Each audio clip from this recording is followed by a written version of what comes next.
They say when you are young, your heart is light, your future is wide, your sleep is deep, but something changed. For those born between the late 90s and early 2010s, life does not feel like an open field, it feels like a tightrope, a silent pressure, a constant hum beneath the skin. Why does a generation raised with unlimited information feel so uncertain? Why does a world of connection feel so lonely? Why does being young feel like carrying an invisible weight no one else can see? This is not weakness. This is not fragility. This is a psychological landscape shaped by algorithms, expectations, instability, and comparison. A quiet epidemic of constant stress, normalized, joked about, aestheticized, but rarely understood.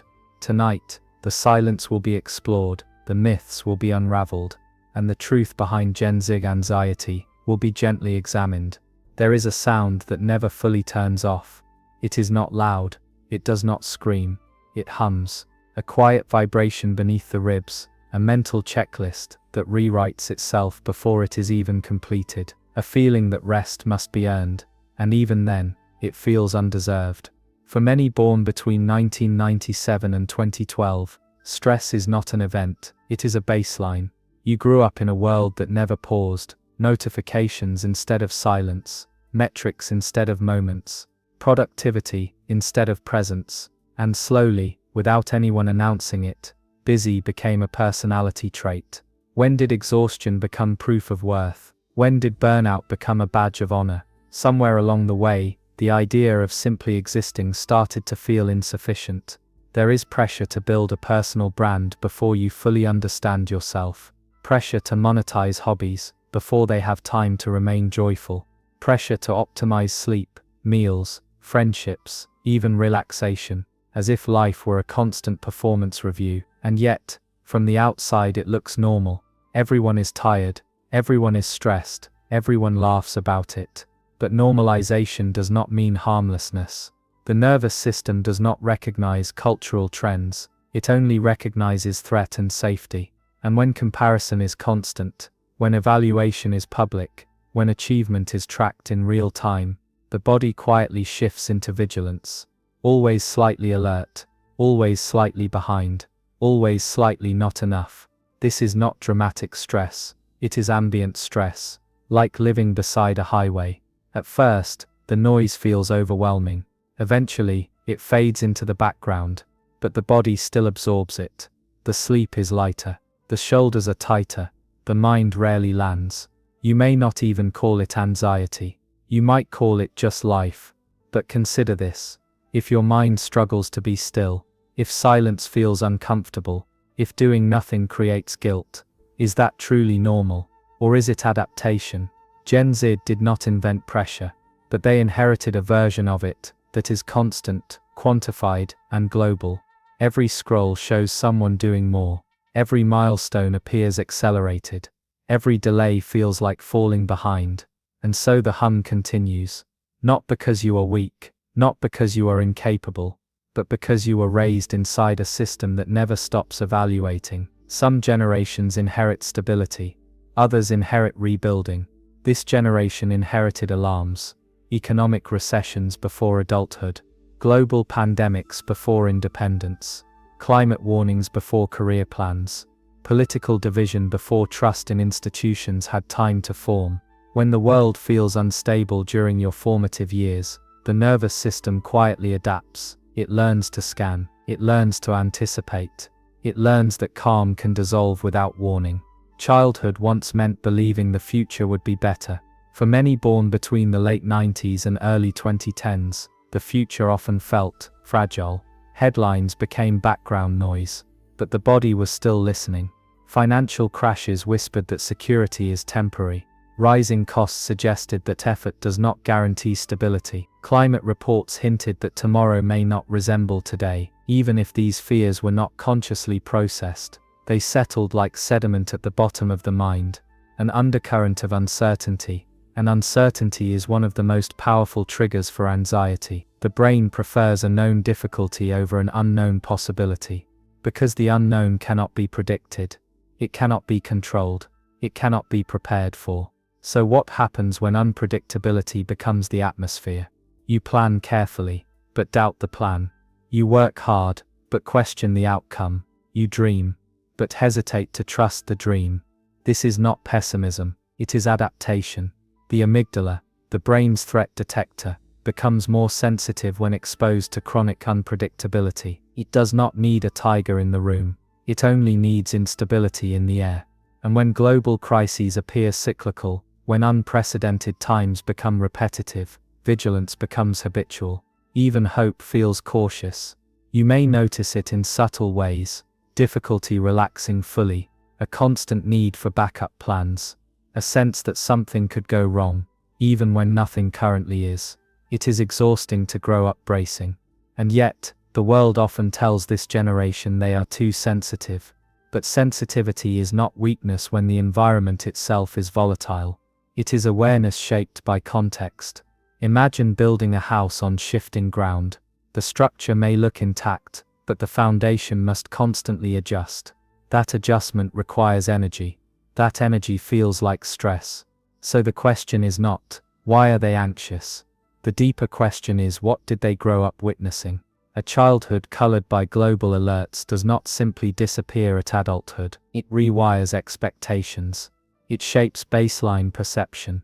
It teaches the body to prepare for impact, even during peace. And when uncertainty becomes normal, calm can feel unfamiliar. There was a time when identity formed in private. Awkward phases faded quietly. Opinions shifted without announcement. Mistakes dissolved into memory, without documentation.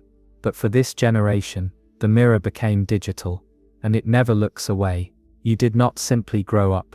You grew up observed. Profiles instead of diaries. Followers instead of friendships. Metrics instead of mystery. The algorithm does not just show content, it reflects value back in numbers. Views, likes, shares, silence, and the brain interprets those numbers as social survival signals. Human beings evolved to monitor belonging. Exclusion once meant danger. Acceptance meant safety. So when approval becomes quantified, the nervous system reacts as if those numbers carry life or death significance. A photo performs well, relief. A post is ignored, subtle rejection. Someone else's success goes viral, comparison ignites. It happens quickly, almost invisibly. The dopamine system, responsible for reward and motivation, becomes looped into unpredictability. Sometimes validation appears, sometimes it does not. This unpredictability strengthens the craving. You check again, you refresh, you compare. Not because you are shallow, but because your brain is wired for feedback. And now feedback is constant. But here is the quiet erosion. When identity becomes performance, the line between who you are and how you are perceived begins to blur. Are you living? Or curating? Are you expressing? Or optimizing? Are you resting?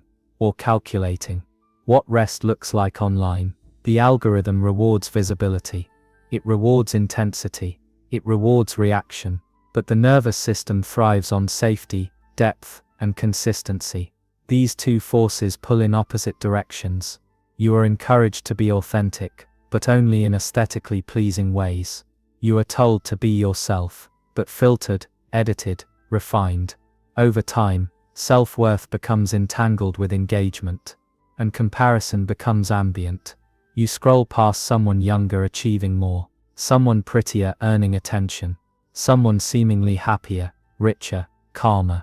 Even if you logically understand that feeds are curated, the emotional brain still registers contrast.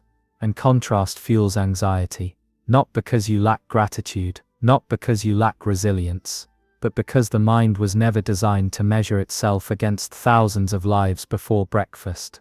The algorithmic mirror does not show the full picture. It magnifies highlights and hides context, and yet, it becomes the standard against which you quietly evaluate yourself. So the stress continues.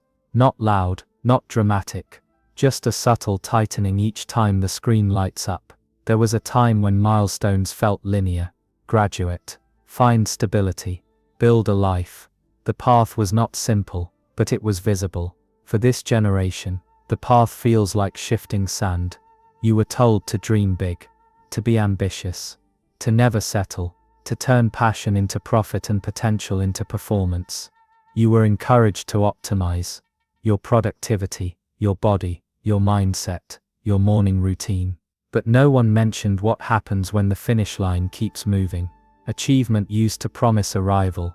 Now it promises the next target. You get into the university, but internships already loom. You land the job, but side hustles whisper in the background. You accomplish something, but comparison quietly subtracts the joy. Why does success feel temporary? Why does relief dissolve so quickly? Because the culture of constant growth leaves little room for satisfaction. In psychology, the mind adapts quickly to improvements. What once felt extraordinary becomes baseline. This is called hedonic adaptation, the tendency to return to a set emotional level even after positive change. But when the environment keeps accelerating, that baseline never stabilizes. There is always someone doing more, always a faster timeline, always a reminder that time is running out. You are young, yet somehow late. This creates a subtle chronic urgency, a feeling that rest is risky, that slowing down equals falling behind, that contentment might cost momentum, and so burnout becomes normalized. Not dramatic collapse, just quiet depletion. You wake up tired, you scroll while working, you multitask rest.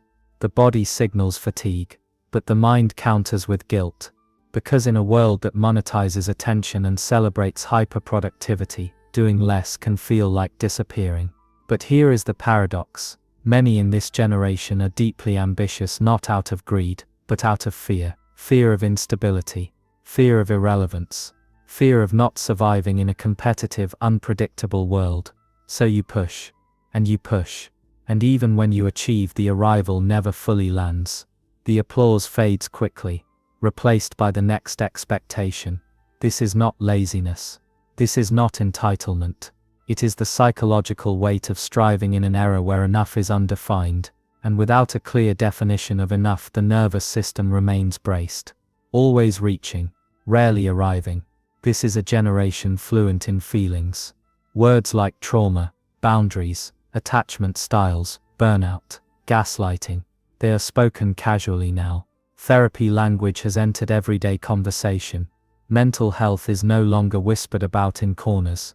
It is posted, shared, normalized. On the surface this looks like progress, and it is. But awareness without containment can become overwhelming.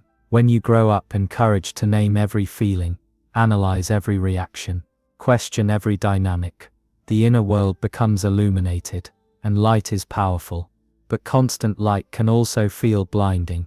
You notice your triggers, you dissect your patterns, you replay conversations searching for meaning. You understand why you feel what you feel. But understanding does not always quiet the feeling. In psychology, self-awareness is only one layer of regulation. Insight explains the storm, but it does not always calm it. And when insight becomes rumination, the mind loops. Did that text mean something more? Was that tone passive-aggressive? Is this anxiety, or intuition? Is this boundary, or avoidance? The language helps, but it can also create hypervigilance toward the self. Instead of simply feeling sadness, you analyze its origin. Instead of experiencing anger, you question whether it is justified. Instead of moving through discomfort, you categorize it. There is wisdom in this generation's emotional literacy, but there is also pressure to be self-aware at all times, to respond perfectly, to heal quickly, to break generational cycles flawlessly. And when healing becomes another performance metric, even growth feels exhausting. Social media amplifies this further. Therapy snippets become digestible quotes. Complex human processes shrink into bullet points, and suddenly deep psychological work feels like something that should happen in months, not years. If you still struggle, you may wonder, am I not trying hard enough? Why am I still anxious if I understand the root? Because understanding is not the same as soothing. The nervous system does not calm through vocabulary alone. It calms through safety, repetition, and lived experience. And in a world that moves quickly, patience with the self becomes rare. So emotional awareness, while empowering, can tip into emotional overload. Too much reflection, too much self-monitoring, too much pressure to get it right. And beneath it all, the same quiet hum persists. Not because you are broken, but because you are navigating complex feelings in a world that rarely slows down long enough for integration. Music. There is a quiet tension that lives beneath the surface. A push, a pull, a constant negotiation between who you are and who you feel you must be. You are told to be authentic, to show up as your real self, to reject perfection and embrace vulnerability. And yet every space still evaluates. Employers assess, peers observe, strangers comment. So authenticity becomes complicated. You want to be honest, but not too much. Confident, but not arrogant. Independent, but still liked. And inside this balancing act, anxiety tightens. This is the inner conflict of Gen Z, the longing to be fully seen, paired with the fear of being misunderstood. The desire to detach from expectations, paired with the need for belonging. Independence is praised, but so is relevance. Self-expression is celebrated, but so is social approval. So which matters more? The brain craves acceptance. It always has. Social belonging has evolutionary roots. To be excluded once meant isolation from the tribe, and isolation meant danger. Now, rejection is no longer physical. It is psychological. A comment, a lack of response, a shift in tone, a social misstep captured and replayed. The stakes feel invisible, yet intense. You may notice yourself overthinking small interactions, rewriting messages before sending them, deleting posts, rehearsing conversations that may never happen. Why? Because the modern world offers exposure without containment. You are visible, but not always supported. Expressive, but not always understood. And so the mind attempts to control perception. It calculates. It edits. It anticipates reactions before they occur. But the more you manage how you appear, the further you drift from how you feel. This creates internal dissonance. You advocate for mental health, yet hide your worst days. You speak about boundaries, yet fear setting them. You crave simplicity, yet remain plugged into complexity. Not because you are hypocritical, but because you are human inside a hyper-connected system, and this conflict is exhausting. It splits the self into performer and experiencer. One lives outwardly, the other carries the quiet weight. The anxiety does not always come from what is happening externally. It often comes from this internal divide, the effort of maintaining coherence between identity and expectation. To be real in a world that rewards performance requires courage, and courage, when constantly required, feels like strain. So the hum continues, not loud, just persistent. For a long time, anxiety was framed as fragility, too sensitive, too emotional, too reactive. But what if anxiety, in this context, is not weakness, but adaptation? Consider this: when the environment grows louder, faster, more unpredictable, sensitivity increases. The nervous system sharpens, awareness heightens. The mind scans for patterns, risks, shifts. This is not malfunction, it is survival intelligence. Gen Z did not grow up in simplicity. They grew up in acceleration, information overload, social evaluation, economic instability, global uncertainty, emotional transparency. To remain untouched in such conditions would require numbness, and numbness is not strength. True strength, perhaps, is the ability to feel deeply in an overstimulated world and still continue. Anxiety, in many cases, is the body's attempt to protect. It anticipates outcomes. It imagines scenarios. It prepares for impact before impact arrives. It asks, what if something goes wrong? It whispers, stay alert. It urges, don't relax too much. Because relaxation, in unpredictable environments, once felt risky. But here is the quiet refrain. Sensitivity does not mean incapability. It means perception. You notice nuance. You detect shifts in tone. You sense instability early. These traits, in balanced contexts, are strengths. The problem is not the sensitivity itself, The problem is the absence of safe containers for it. When awareness has nowhere to rest, it becomes anxiety. When perception has no reassurance, it becomes overthinking. When care has no stability, it becomes hypervigilance. But beneath the stress, there is something deeply human, a generation that cares, that questions systems, that refuses silence around mental health, that seeks authenticity rather than suppression. That is not fragility, that is consciousness. And consciousness, especially collective consciousness, can feel heavy before it feels empowering. You may have been told to toughen up, but perhaps what is needed is not toughness, but gentleness, not dismissal, but understanding. Anxiety is not always a flaw in character. Sometimes it is a reflection of context, a nervous system shaped by speed, a mind shaped by comparison, a heart shaped by instability. When strength is redefined as emotional awareness plus compassion, the narrative shifts. You are not failing to cope. You are coping in an environment that demands more than previous generations were ever asked to process simultaneously, and that deserves acknowledgement. There is a quiet image that rarely goes viral. A young person sitting alone, not scrolling, not optimizing, not comparing, just breathing. It looks ordinary, but for this generation, it can feel revolutionary. Because to breathe fully in a world that never stops moving requires permission, and permission has been scarce. You are handed speed before stillness, exposure before grounding, expectation before stability. And yet, something subtle is happening. Despite the anxiety, despite the constant hum, this generation is questioning inherited definitions of success, questioning hustle culture, questioning silence around mental health, questioning systems that equate worth with output. That questioning is not rebellion for the sake of chaos. It is an attempt to find oxygen. Every generation carries a wound shaped by its era.